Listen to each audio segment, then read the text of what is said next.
Жаа сайн байна уу? За өнөөдөр хижээж харамсахгүй худалдан авалтын талаар ярив. За энэ бол чаланга авах юм бол орлого орж ирэх юм бол хинч болтугай заавал одоо худалдаж авах шаардлагатай ийм мэдчилүүд. За энэ мэдчилийг худалдаж авах юм бол хүн илүү аж жаргалтай, сэтгэл хангалуун амьдрал хижээж харамсахгүй ийм жил мөнгө зарч болсон та. Эннийхээ эсрэгээр жарамжил хямдганч болтугай үнэтэйч болтугай худалдаж авсныхаа дараа утгагүй харамсдаг. Ямар юмд мөнгө өрчхүүдэг. Тэр нь эрүүл мэндийн чинь гуаасахны чинь нөлөөлнө. Бүр ерөөсөн аж жаргал амгалан тайван амьдрал биш. Эсрэгээр нь болох тэр хүний амьдралыг гайж овдон тучруулдаг гэж ийм эджүүл төртөл байна. Жовлонгон жоосоор худалдаж авна гэсэн. Ийм үг байна. Гэтэл өнөөдрийн ярих гэж байгаа энэ 8 зүйл бол амьдралыг аж жаргалтай болгоно. Сэтгэл ханамжтай болгоно. За ингээд энэ 8 зүйлийг хэлье. За энэ нэгдүгээр нь бол эрүүл нойронд хөрөнгө оруулалт хийх. За эрүүл нойронд хөрөнгө оруулалт хийх гэдэг зэрэг чухам юу ярьж байгаа вэ? Гайхаж магадгүй унтах хэрэгсэл хэлж. Тэгээ гудас, тэгээ дэр. За унтах хэрэгсэлд бол ерөөсөн мөнгө харж болохгүй. Хамгийн чанар сайтай эрүүл мэндэд хамгийн сайн нь сонгож авах хэрэгтэй. Тэгээ яагаад вэ? Дөнгөж сая ярьсан өчигдөр би 22 цагт унтсан учраас хиндэж ялгадашгүй байна гэж. За энэ яран дээр бол нойр ямар чухал болох талаар ярьсан. Тэгэхээр сайн унтаж амархын төлөө унтах хэрэгслүүд маш чухал. Сайн унтаж амарсан үед бол хүнээ тархалгаас сэргдэг. Буян махбод нөхөн төлждөг. Эрүүл гоо сайхан болдог. Өвчин арилдаг. Сэтгэл санаа сайжирдаг. Тархины үйл ажиллагаа эрчимждэг. За энэ талаар хийсэн судалгаа байж байгаа. Шөнөдөө сайн унтаж амарх юм бол бүр ажлын чадамж, бүтэмж 33% нэмэгддэг гэж. За эрүүл байна уу? Ажлын үр дүн байна уу? Аж жаргалтай амьдрч чадж гин үгүй байна уу гэдэг бол нойртой холбогдолтой. Тийм учраас сайн нойр авахын төлөө унтах хэрэгсэл чухал байдаг байна. Зүгээр одоо нэг шалан дээр гудастай өсөд гэвтэх юм бол сайхан унтаж амарч чадахгүй. Дэртэй дэргүй. За дийлэнх хүмүүс бол энэ мөнгө хөмнөх үүднээс. За юун дээр яаж унтчих нь хамаа байхгүй гэж. Тийм ойлголттой байдаг. Тэгээ энэ асуудал ерөөсөө анхаарлаа хандуулдаг. За энэ хийсэн судалгаа хүртэл байна. Шинэ тэгээ дунд жиргийн хатууралтай орон дээр 4-7 хоног унтсны дараа ямар байдал илэрсэн бэ гэдэг жирэг. 48% хүмүүс бүр тал хагас хүмүүс нь бүр нуруу өвдөх юм байсан гэдэг. Дийлэнх хүмүүс нурууны өвчнөд байдаг. Нуруу өвчдөг. Тэр бол өөрийн чинь ортой холбогдолтой. За миний хувьд бас тийм дуршлага байна. Хэдэн жилийн өмнө энэ гэрийн засвар хийнэ гээд төр зур 5 дахь муутай шалан дээр хэдэн 7 хоног амьдэрсэн. Тэгсэн чинь нутаа жирэг нуруу татаж өвдөд байсан. Ганчин миний биш. Гэр бүлийн бүх гişгүүдийн нуруу өвчтэй болсон байсан. Тэгээд энэ ор гэдэг ямар чухал гэдгийг ойлгосон. Тийм учраас хэрвээ хитрхээ хатуу ч юм уу, хитрхээ жөөлөн орон дээр унтчихсан юм бол орон салах хэрэгтэй. Тэгж чадах юм бол өвчин арилгахаас гадна нойрны чанар сайжир. Хоёрдугаард нь дэр гэдэг сэдвээр бид нар бас ярьсан. Дэр маш чухал. За энэ амьсгал бооход, мөрдал хөшиж өвдөх, хүжүү, нуруу, мурих, холоодны хүчил буцаж ялгарх. За тэндээсээ үүсээд одоо янз бүрийн архаг өвчнүүд бий болдог. Энэ бол дэртэй холбогдолтой. Ийм учраас яг өөртөө тохирсон сайн дэрэнд бол ерөөсөө мөнгө харилж болохгүй. Тэр тусмаа хуучин хатуу өндөр гэдэг ч юм уу. Өөрчн тохирохгүй дэрүүд бол тэр чир одоо өвчнөө уурхай. За яг ямар дэр хэрэгтэй вэ гэх юм бол тэр дэр гэсэн ярагаас лавшруулад сонсож бичээрэй. За ийм учраас нэгдүгээр мөнгө хайрлахгүй худалдаж авах хэрэгтэй зүйл бол унтах хэрэгсэл. Энэ дотроо болтой зэрэг хамгийн чухалтай зэрэг ор, дэр. Тэгээ хонжил бас ялгаа байхгүй. Шөндөөн даарж хондох ч юм уу. Эсвэл халуучж хондох ч юм уу. За ийм хонжилтой хүмүүс бол бас улирлаа чагагараа тагсан, даардаг, халуучдаг юм тааламжтай хонжил худалдаж авах хэрэгтэй. За энэ дэр нэмээд бас одоо нарны гэрэл тусахгүй, чохны гişиг, дууж мөн нэвтрэхгүй, сайн цон, оройн чагаараас адаг, бүдэг гэрэл. За гэрэл бас их холбогдолтой. Хитрхээ хурц цагаан гэрэлтэй юм бол тэр гэрэлийг бас солих хэрэгтэй. 5000 кг-ийн хурц цагаан гэрэл бол эрүүл мэндэд хортой. Тийм учраас тийм хурц цагаан гэрэлтэй айл бол яаралтай 3000-аас 4000 кг-ийн улвар бүдэг шар гэрэл хасах хэрэгтэй гэж байгаа юм. Тэгжээж одоо энэ унтах бэлтгэл хангахад нь Тэгэхгүй болвол тийм хурцхан гэрэл болвол нойрны давар илгарх юм байна. Өдөр шин солигдно гэсэн. За ийм учраас хэрвээ энэ унтах орчныг сайжруулах юм бол эрүүл мэндэд асар тустай. Сэтгэл зүй тус нөлөөлнө. Ажлын бүтээмж сайжирна. Тэгээд санхүүгийн хувьд бас үр ашигтай. Энд хөрөнгө оруулалт хийсэн ч гэсэн өвчин багасна. Эмнэлэгд явах тоожор эршиг хүчтэй сайн ажилдаг болно. Энэхэн эсрэгээр орлого бас нэмэгдэнэ. Ийм учраас харамсах хэрэггүй. За одоо хоёрдугаард худалдаж авах хэрэгтэй зүйл. За энэ юу вэ гэдэг зэрэг ажиллах орчныг сайжруулахад зарцуулах хөрөнгө оруулалт. За энэ дээр юу байх вэ гэдэг зэрэг ширээ байна, сандал байна, гэрэл байна.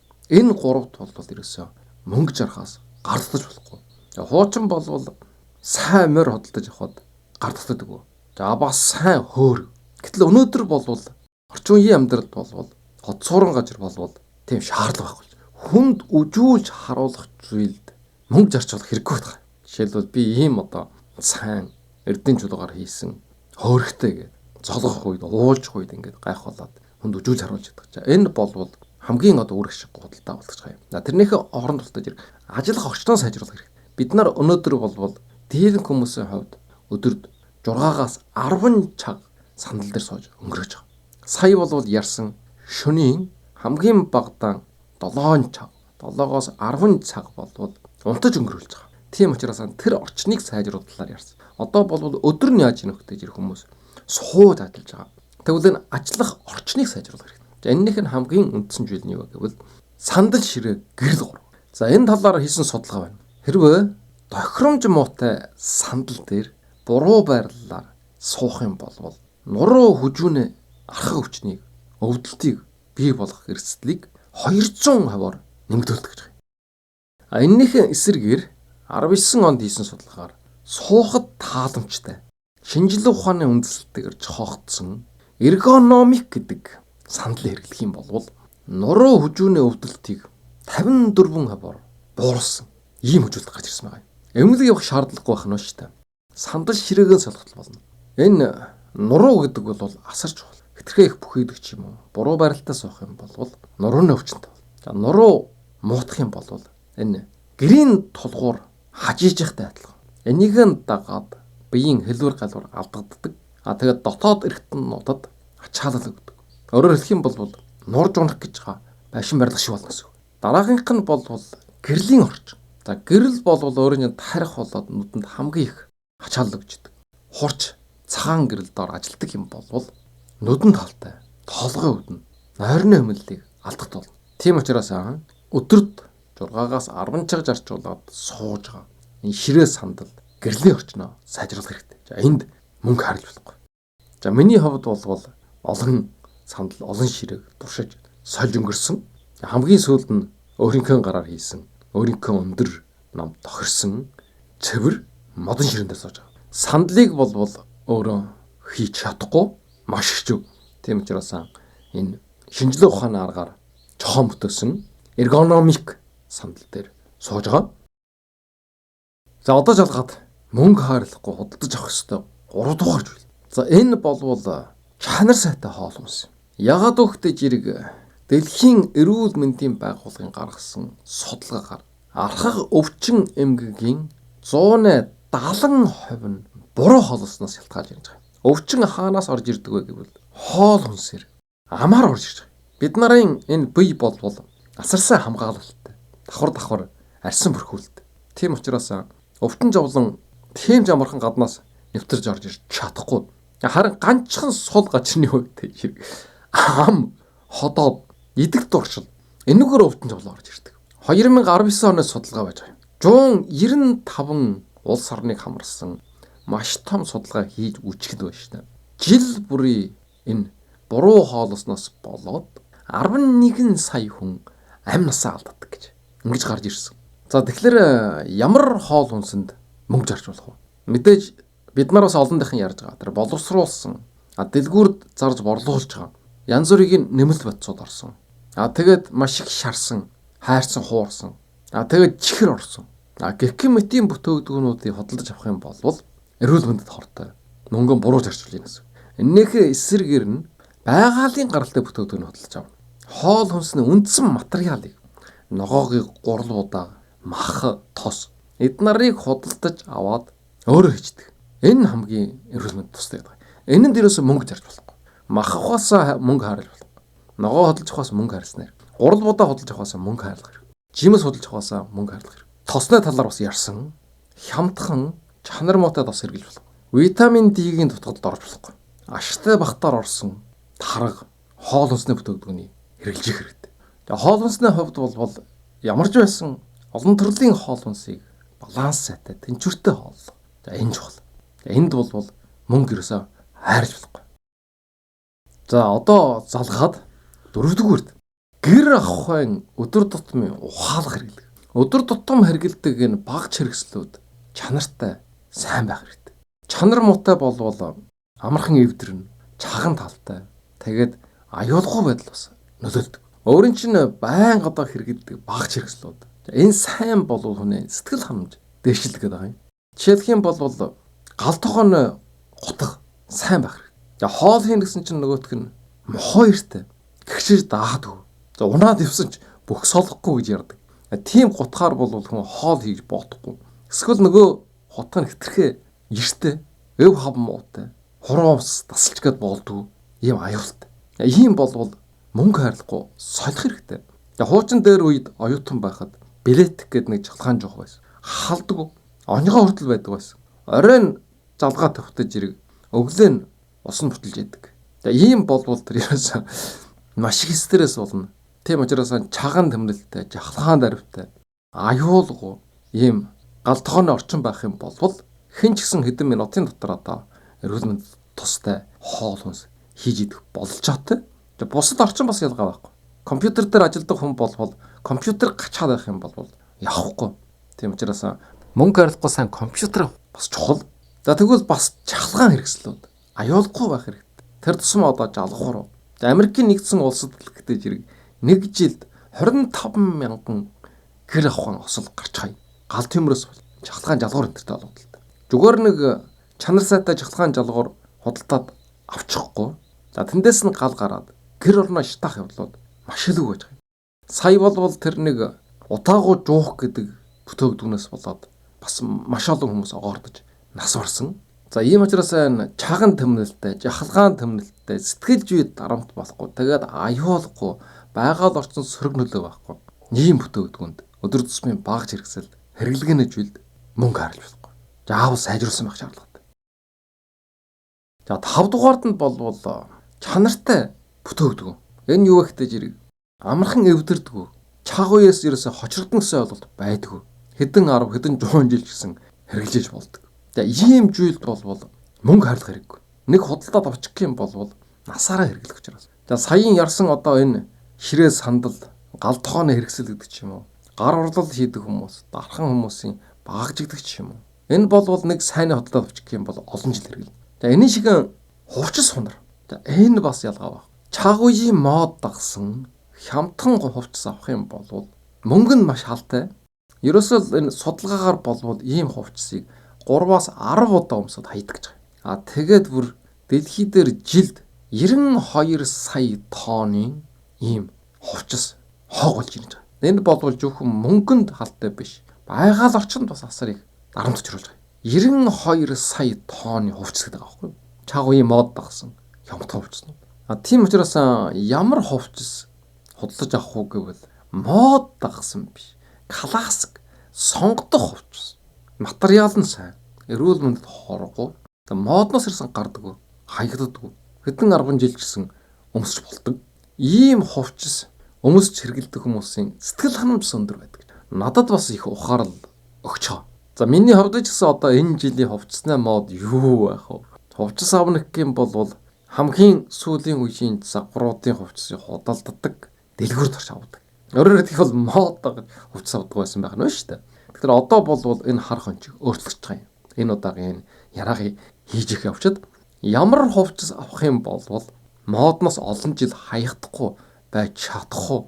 За тийм хувцсыг сонгох хэрэгтэй юм байна. Энэ бол маш чухал санаа. Жишээлх юм бол арьсан эдлэлч юм уу? Ноос нолоороор хийсэн ч юм уу? Тэр тусмаа өвлийн хувцас. Нэг сайхан одоо өвлийн одоо арьсан балтаатай ч юм уу? Нэг сайхан хурхан дээл ч юм уу?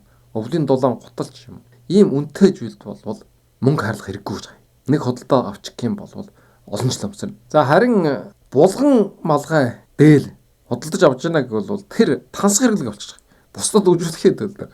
Тэрнийхээ оронд тустай зэрэг таминэ ч юм уу, хоньно ч юм уу нэг хийдэл хувьчс худалдаж авч яана гэдэг нь бол эрүүл мэндэд тустай олон жилийн хэрэглэгээд. Өнөөдөр ярьж байгаа энэ сэдвтэ таарж ийн гэсэн үг. За одоо залгаад 6 дугаард. 6 дугаард юунд мөнгө зарцуулах ёстой вэ гэх юм бол аз жаргалыг бүтээдэг туршлага, experience гэсэн үг. За энэ дотор юу багч нөхтэй зэрэг аяллаа тейс байна. Аялал эсвэл сургалтын төлбөр, гэр бүлийн амралт, дурсамж бүтээх үйл ажиллагаа нь. За энэ чинь бол бүр тэр чихэр мөнгө зарч болно. Энд бол мөнгө зарцуулахаас харамсах хэрэггүй.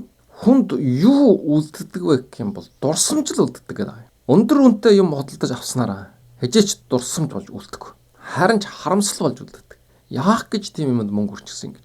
Гэтэл туршлагыг бол ямар өндөр үнээр хөдөлж авсан ч гэсэн хажээч харамсдаг. Би герман машин хөдөлж авсан да унаад явжсэн да гэдгээр хүнийх бахархдаг.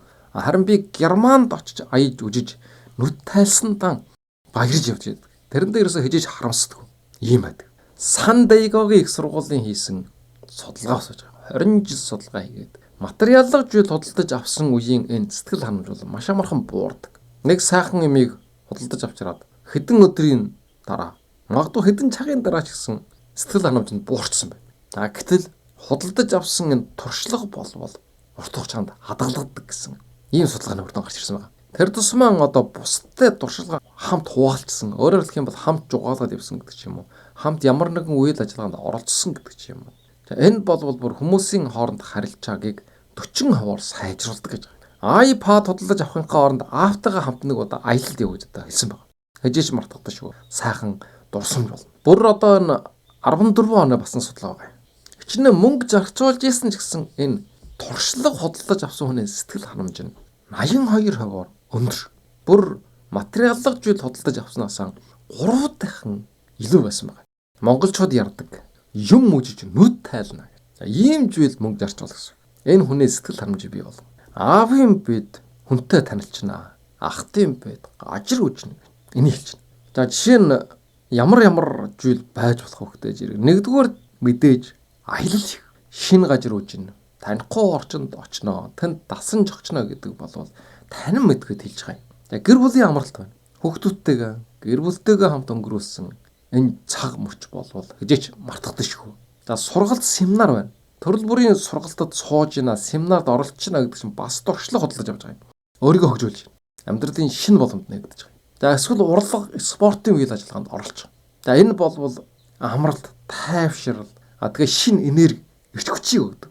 За 6 нь болвол ийм байдлаар ямар нэгэн туршлага, үйл ажиллагаанд оролцоход мөнгө харилцахгүй гэсэн. За 7 нь болвол оюунаа болоод ховийн хөгжилж оруулсан худалдан авалт. За энд юу байна вэ гэдэг зэрэг боловсролд сургалтын төлбөр, ур чадварын курс, сургалт. За амьдралд хэрэгжтэй ном судар. Ягаад вэ зэрэг энэ мэдлэг, ур чадвар, уншсан номын агуулгыг болвол хэнч хижээж булааж авч чадахгүй. Үнтэй чантай юм худалдаад авлаа. Хулгайд алдчих мэднэ. Галзчихтаж мэднэ, үер усанд автаж мэднэ. Алга болчихно. Гэтэл энэ мэдлэг, ур чадвар гэдэг юм болвол хижээж алга болохгүй учраас ийм зүйлд хөрөнгө оруулсан, мөнгө зарцуулсан хүн хижээж харамсдаггүй.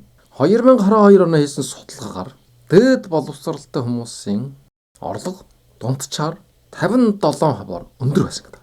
Тийм учраас үр хүүхдээ эсвэл өөрсдөө их сургуулийн төлбөр төлөх хэрэгтэй. Тэгээ төгсөх хэрэгтэй. Энд гардаж болохгүй. Дээд боловсрол эзэмсэн эсвэл ур чадвартай хүмүүс болвол стресс багтай, сэтгэл ханамжтай амьдардаг. Ийм судалгаа байна. За бүр сард хэрвээ нэгээс дэше ном уншдаг хүмүүс 71%-аар өөрийгөө илүү аж жаргалтай, сэтгэл ханамжтай гэж үздэг гэсэн ийм судалгаа байна. 2021 он. Тийм учраас ном худалдаж авахаас гардаж болох. Гэхдээ заавал тэр ном уншдаг байх хэрэг. Уншихгүй үжүүлэхийн төлөө гэр дүүрэн ном хурааж хадгалсан оолсон хүмүүс маш олон байна. Урд нь би бас тэгдэг байсан. Ном л харуул худалдаад авдаг. Өдөр тутам худалдаж авдаг учраас тэр олон номууд ерөөсөө уншдаг байсан. Одоо болвол хэтэрхий олон ном уншчих учраас тэр болгоныг худалдаж авч чадахгүй байна. Чадахын дотор интернетээр ч юм уу Үн төлөргүй байдлаар ч юм уу. Номын санд очоод ч юм уу. Номуудыг уншиж чинь. За ийм учраас ганцхан ном биш. Гадаад хэлнээс сургалт. Мөнгө харж болохгүй, чаг хайрлж болохгүй. За өөр бусад төрөл бүрийн мэдлэг мэрэгжил эзэмшүүлэх дамжаанууд, курсууд байж байгаа. Энд сурах хэрэгтэй. За миний хөтөлж явуулж байгаа шилдэг ном болвол ямар ч үн төлбөргүй байж байгаа. Ганцхан юу хэрэгтэй вэ гэдэг зэрэг сонсож журших хэрэгтэй. Таким болвол асар их мэдлэг мэдээлэл олж авна. Зөвхөн мэдлэг мэдээлэл биш. Өөртөө итгэх, амьдралд итгэх, итгэл жорго, урам, эрчиг хүч. Энэ бүгдийг миний яранаас олж авдаг. Тэгж ярьдаг хүмүүс олон байна. За одоо жалгаад өнөөдрийн хамгийн сүүлийн сэдв. 8 дугаард нь ирээдүйгээ хамгаалах санхүүгийн хэрэгсэлд мөнгө зарч болох хэрэгтэй. Гарддаж болохгүй. Энэ юу вэ гэдэг зэрэг даатгалд мөнгө зарч болох хэрэгтэй. Хурамтлалд мөнгө зарч болох хэрэгтэй. Тэтгэврийн дансанд мөнгө хийх хэрэгтэй. Онцгой үеийн сан бүрдүүлэх хэрэгтэй. Америкчууд болвол дэлхийн хамгийн баян шинэлэг улс орн гэсэн. Улс орны ард ирдэг гэсэн. 23 оны судалгаагаар 37% нь $400 гинтийн зардал гарахад бэлмээр төлж чадахгүй гэсэн ийм судалгааны үр дүн гарч ирсэн. Өөрөөр хэлэх юм бол 3.1 Америк хүн халаасанд нь банкнд нь $400 хадгаламж байдаг гэсэн. Харин ч хурамсалтай хүмүүс нь мөнгөний боломжтой хүмүүс болвол бүр 22%-аар сэтгэл өндөр байдаг амьдралдаа. Гэхдээ тэр төрөл бүрийн даатгалд орох хэрэг байхгүй. Маш олон төрлийн даатгалууд байж байгаа. Даатгал гэдэг бол тэр чихэр хүмүүсийг шулж байгаа, мөлжиж байгаа айдас тавтагд болоо. Ийм байдлаар төрөл бүрийн даатгалд оруулж идэг. Гэтэл үндсэн даатгалууд байна. Эрүүл мэндийн даатгалд орох хэрэгтэй. Хүн бүгд өвддөг, янз бүрийн өвчин хөвгд, хоолддог, асар их ардлага гардаг. Ийм учраас даатгалтай байх юм бол энэ асуудлыг шийднэ. Нөгөө нэг нь нийгмийн даатгалд орох хэрэгтэй. Тэтгэврийн сан бүрдүүлэх хэрэгтэй. Тэгвэл ирээдүйд санааж авах юм байхгүй.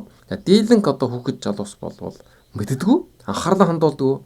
Нэг хэсэг нь ултай зэрэг өнөөдрийн тэтгэврийн мөнгө ийм бага учраас амьдрч чадахгүй, ирээдүйд бүр тэтгэвэр алга болно гэсэн ийм ойлголттой. Тийм учраас тэтгэврийн санд ерөөсөн хамрагддаг. Энэ буруу. Заавал тухайн улс орныхон тэтгэврийн даатгалд нэг өдрийн өмнө ч орох хэрэгтэй. Энэ бол ирээдүйн амьдралын баталгаа. За энэс гадна хурамтлал үүсгэх хэрэгтэй. За энэ хурамтлалын талаар бол урд нь 2 удаа яриа хийж өнгөрсөн. За миний хувьд ч гэсэн ялгаа байхгүй. Хөдөөнөө Монгол үг. Энэ янз бүрийн юм мэддэг байсан. Тийм учраас тэтгэврийн даатгалд их оройтож орсон. Хурамтлалд их оройтож үүсгэсэн. Гэсэн ч гэсэн тодорхой хэмжээнд бас хурамтлалтай тэтгэврийн сантай болоод явж байгаа. Тийм учраас та бүгдийн бас эртний өдөр хурамтлалын сан энэ төрөл бүрийн эрүүл мэндийн, нийгмийн даатгалын, тэтгэврийн даатгалууд ороосэй гэж уриалж байна. Жишээлбэл хурамтлал өдөрд байна шүү дээ. 300 йенээр, Япон йенээр $2 гэсэн. Кофений үнээр хурамтлал хийх юм бол 30 жилийн дараа 3-5 сая йен хадгаламжтай болно гэсэн ийм тооч байгаа. Өдөрт нэг кофе уухад тэр мөнгөд хадгалахад 3-5 сая хадгаламжтай болно. Доллар шилжүүлээ бодох юм бол 20 мянгаас $45,000 хадгаламжтай болно гэсэн. Ердөө 1 аяг кофений мөнгө хурамтлуулах. За энэ тухай дэлгэрэнгээ сонсох юм бол энд урд нь ярьж өнгөрсөн хамгийн наачах нь хувьчааны багч Америкийн нэгдсэн улсын 500 шилдэг компани нэгдсэн багчийг худалдаж аваач. Энэ бол өсчихөө шүү. Маш их ашигтай шүү гэж ярьж өнгөрсөн байгаа. За тэр бичлэгийг авч ирээ. 1 аяг кофе худалдаж авч байгаа юм бол эн чинь үрдэнгүү гэсэн үг. Мөнгө үржин гэсэн. Тэргээр хувьчаа худалдаж авах юм бол ашигтай гэсэн. Нэг зүгээр хэлвэл. За өнөөдөр ярьсны дүгнээ. За өнөөдөр хажээч харамсахгүй мөнгө зарч болж худалдан авалт хийснээр ийм 8 төрөл байдаг. 8 жил. Энийг ярьлаа. Ягаад гэвэл 60 худалдан авалт. Үнэтэйж байсан, хямдханч байсан харамсдаг. Ягаад ийм хэрэггүй худалдан авчихсан. Ягаад гэвэл хүмүүс сэтгэл хөөрөл гэсэн юм байдаг. Хараад дурлаад гэдэг ч юм уу. Эсвэл бусдыг дураагаад гэдэг ч юм уу. Бусдаа харьцуулаад гэдэг ч юм уу. Эсвэл ерөөсө худалдан авалтын дон ухамсаргуу байдлаар ч юм. Тэгээд дараа нь ултаж байнга харамсдаг. Гэр дүүрэн хог болдог. Гэтэл өнөөдрийн яраа бол юм болгонд мөнгө зарцуулаад худалдан авалт хийх гэсэн үг биш. Жайлшгүй худалдан авалт хийх ёстой 8 төрлийн зүйл байгаа. Энийг хэлсэн. Энд хөрөнгө оруулалт худалдан авалт хийх юм бол хижээч харамсахгүй. Тэр тусмаа эрүүл, гоо сайхан, урт наслан, сэтгэл ханамжтай, аж аргалтай байлгад тусалж чадах ийм 8 төрлийг хэлсэн. Энийх нь нэгдүгээр болвол эрүүл нойронд хөрөнгө оруулалт юм. Бид нар өдрийнхөө 24 цагийнхаа 3/1-ийг 7-оос 10 цаг орчим унтаж өнгөрөж идэг. Унтна гэдэг бол бид нар нөхөн сэргээгдэх үйл ажиллагаа явагдаж байгаа. Хамгийн чухал. Ийм учраас чанартай гүн нойр авах. Энд туслах нь болтой жир нойрны хэрэгсэл. Унтах хэрэгслүүд ор байна, дэр байна. Унтлахын өрөө байна. Энэнтэй холбогдолтой зүйлүүдэд мөнгө зархаас гардаж болохгүй.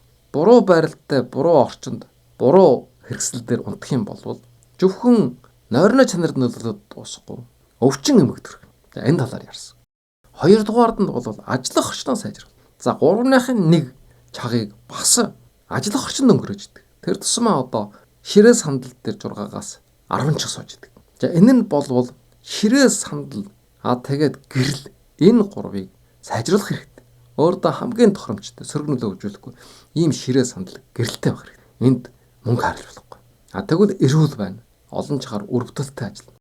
За 3 дугаард нь бол эрүүл мэндтэй ээлтэй хоол хүнс сэргийлж хэрэгтэй. Энэ талаар бид нар олон удаа ярьж өнгөрсөн. Эрүүл мэндэд сөргөнөлөөтэй гэсэн хоол хүнс ичнээн хямдхан байсан ч ичнээн их дургсалтай байсан ч худалдаж авч болохгүй. Харин эрүүл хоол хүнс өөрөөр хэлэх юм бол хоол хүнсний үндсэн материалуудыг худалдаж авахаас гардаж болохгүй. Тэгээд тэрүүгээр хоол хүнсээ хийж иддэг байх хэрэгтэй. Хоол хүнснийхээ үндсэн материалыг худалдаж авахгүй тэрүүгээр хоол хийхгүй өлөн жилмэн байдалтай байгаа хүмүүсүүд л гадуур хооллдог. Дэлгүүр дортой жирг идэж явах юм худалдаж авч идэг. Эсрэгээр мөнгөн талтай. Тэгээ эрүүл мэнд сөргөнөлөөтэй байдаг. За 4-дүгээрд нь бол гэр ахуйн өдөр тусмын ухаалаг хэрэглэх. Өдөр тусмын багц хэрэгсэл, эдэл хэрэгслүүд байнга хэрэглэдэг. За энэ бол чанартай, аюулгүй, чаганд мөнгөн тэмдэлтэй зүйлүүд байх хэрэгтэй. Дархан хүн бол багц хэрэгслэнэ хайрладаг. Сайн багц хэрэгсэлтэй байдаг. Монгол хүн бол морныхон эдэл хэрэгслүүдийг эмээл хажаар чөтөргээд. Бүх хүн бол бүхэн жодоо туухай гэдэг. Энэ шиг өдөр тусмын ахуй амьдрал дээр ч гэсэн өөрсдийн хэрэгжилж байгаа эд зүйлүүд маш боловсралгүй сайн байх хэрэгтэй. Энд мөнгө харж болохгүй. Тэгжээж бид чагаа хамжилж чадна. Аюулгүй орчинд сэтгэл ханамжтай ажиллаж амьдрах болж чаддаг. 5 дугаард нь доктортой чанартай хувцас хэрэглэх. Энэ бид нарын бүтөөсөн басан соёл чи юу юм? Шалдан нөчгөн гүйх биш. Хувцас авч өмсөх. Энэ бол бас энэ хүн төрлөختний бүтээсэн гайхамшигт соёлын нэг. Бас маш их хөрөнгө мөнгө зарцуулах гэж байдаг. Хувцас л харвал аваад өмсөж идэг. Тэгээд тэр нь утахгүй хог болж идэг. Тэгэхээр эдлэгээ сайтай, хэжээч жавхар нь хаяхдахгүй, сонгодог классик ийм төрлийн хувцсууд худалдаж авах юм бол ухаалаг сонголт гэдэг байгаа. Хамгийн наадчих нь өвлийн сайн өмсгөлттэй байх, гутал дээлтэй байх. Энэ талаар ярьсан. За ганцхан хувцас биш. Бусад бүх төрлийн эдэл хэрэгслүүд бол яг энэ чирчмаар байх ёстой. За 6 дугаард нь бол аж жаргалыг бүтээдэг туршлагыг худалдаж авах хэрэгтэй гэж ярьсан. Хамгийн их хүний сэтгэл ханамжтай байлгадаг зүйл бол туршлага. Энэ юу гэхтэй зэрэг аяллалын хэлж. Ямар нэг курс дамжаад суухын хэлж. Ямар нэгэн урлаг спортын үйл ажиллагаанд оролцохын хэлж. Дурсамжтай сайхан чахын хэлж. Энэ хижээч мартагдахгүй сэтгэл ханамжтай байлгадаг. Тэгээд хүнээ эрүүл мэндэд тустай тань мэдхүйд хэлж идэг. Гэхэд маш олон ач холбогдолтой. За 7 дугаард нь оюунаа болоод ховийн хөгжилдө хөрөнгө оруулалт хийж хэрэгтэй. За энэ юу гэхтэй зэрэг боловсролд мөнгө татаж болохгүй. Их сургуульд төгснөрөө харамсна гэж байхгүй. Нэр төрийн хэрэг. Чаленж гэсэн 50 хэдэн хувиар өндөр байдаг. Ном унших хэрэгтэй. Ном уншдаг хүмүүс бол 71% өөрийгөө илүү аж жаргалтай, сэтгэл ханамжтай байдаг гэж үждэг ийм судлаа гарч ирсэн байна. Тийм учраас янз бүрийн сургалтанд сууж хэрэгтэй. Боловсролд мөнгө харж болохгүй. Өдөр болгон ном уншдаг байх хэрэгтэй. Ном уншиж амжихгүй бол миний шилдэг номыг сонсож явах хэрэгтэй. Тийм зуршилтай болох хэрэгтэй. За хамгийн сүүлд нь 8 дугаард ирээдүйгийг хамгаалах санхүүгийн хэрэгслүүдэд гардтаж бодох. Энэ юу гэхтэй зэрэг даатгал, эрүүл мэндийн, нийгмийн, тэтгэврийн хурамтлал, мөнгө хурамтлуулах хэрэгтэй. Хувьчаа худалдаж авах хэрэгтэй. Нэг аяг кофе худалдаж авахаасаа илүү нэг аяг кофены мөнгөөр хувьчаа худалдаж авдаг. Ийм зуршилтай болмоор байна. Хонжурт суглаа биш. Хувьчаа худалдаж авах. Тэгвэл ирээдүй баталгаатай бол санхүүгийн хэрэгчлэнд өрнө. Улам илүү аж жаргалтай, сэтгэл ханамжтай амьдрал. За ийм 8 жилийн ярьлаа. За энэнийхэн жирэгч ерөөсөн яагаад ч гэсэн андуураад ч гэсэн худалдаж авч болохгүй. Авах юм бол харамсдаг ийм зүйлс байж байгаа. Харин дараа удаа боломжтой болвол энэ талаар ярив. За шилдэг ном болвол зөвхөн дэлхийд бестселлер болсон англи, япон хэлэн дээр хэвлэгдсэн номуудын тухай ярьдгүү.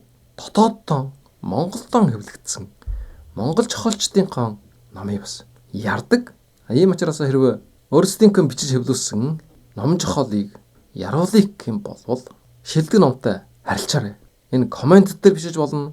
Эсвэл фэйсбүүкээр бас харилцаж болно. Ном бичсэн ч гэсэн хүмүүст хүрдэг ийм зохиолчд олон байж байгаа. Дэлгүүр тавьсан ч гэсэн хүн хөдөлж авдаг. Номын санд тавьсан ч гэсэн хүн олж уншдаг. Яагаад гэвэл зэрэг тэр ном нь муу биш. Хитрхээ олон ном хэвлэгдэж байна. Дэлгүүрд өрөөстэй байна. Дийлэнх хүмүүс номын санд орж амжихгүй байна. Номын санд орсон ч гэсэн тэр номыг олоод уншиж чадахгүй байна. Асуудал нь энд байж байгаа. Тийм учраас номоо бестселлер болгоё. Борлуулалт сайтай болгоё. Олон хүмүүст хүргэе. Өөрийгөө Монголдон дэлхийд таниулъя гэж байгаа. Ийм хүсэлтэй хүмүүсүүд надтай харилцаарай. Би энэ шилдэг номоор оруулаад ярьж тайлбарлаж өгнө. Дэлхийн монголчуудад хүргэнэ. За, та бүхэнд маш их баярлалаа.